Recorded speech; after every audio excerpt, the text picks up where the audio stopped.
পারিবারিক রীতি অনুযায়ী ৫ বছর বয়সে ছেলের প্রথম জন্মদিন পালন। ছেলের সেই প্রথম জন্মদিনকে স্মরণীয় করে রাখার জন্য অভিনব উদ্যোগ নিলেন কর্মসূত্রে গোপীবল্লভপুরের বাসিন্দা খান দম্পতি।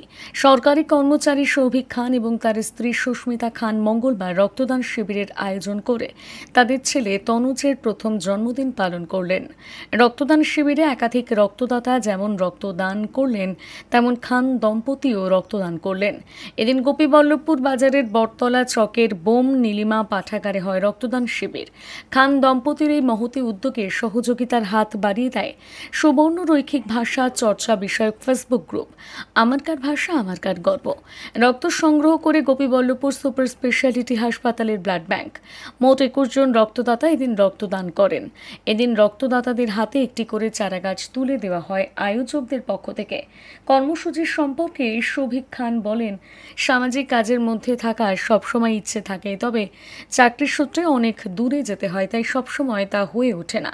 কিন্তু ছেলের জন্মদিনটি একটু আলাদাভাবে পালন করার জন্য এই উদ্যোগ। কিছু নতুনত্ব একটা দিয়ে শুরু করবো, যে ব্লাড ডোনেশন ক্যাম্প বা প্রথম তো কোনো গ্রামে গিয়ে কিছু দুস্থ ছেলেমেয়েদের হাতে বই খাতা তুলে দেবো, সবসময় সময় হয়ে ওঠে না, চাকরি সূত্রে অনেক দূরে যেতে হয়। তাই এবারে একটু উদ্যোগ নিয়েছিলাম, যেহেতু আমাকে প্রচুর সাহায্য করেছে এখানকার যে সুবর্ণরৈখিক পরিবার আছে, তাদের উদ্দেশ্যে নিয়ে আমি আজকে এই ব্লাড ডোনেশন ক্যাম্পটা বলেছিলাম এটা করতে ইচ্ছুক।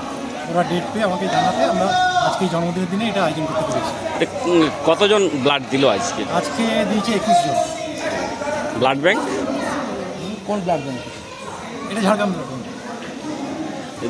কীরকম লাগছে এরকম একটা মহৎ কাজ করতে পেরে? খুবই আনন্দের বিষয়, আমাদের কাছে একটা আবেগঘন মুহূর্ত। এখানে রক্তের চাহিদা যেমন আছে, আমরা চাই আমাদের এই উদ্যোগের মাধ্যমে আরও অনেক মানুষ এগিয়ে আসুক, রক্তদান জীবনদান যে কথাটাকে সার্থক করে তুলুক। আমি আগামী দিনে চাইব যেন এটা প্রত্যেকের জায়গায় যেন এগুলো প্রতিপালিত হয়। ঠিক আছে। ছেলের নাম তনুজ খান। কত বয়স? এই 5 বছর হয়েছে। আমার নাম সৌভিক খান, আমার মিসেস সুস্মিতা খান।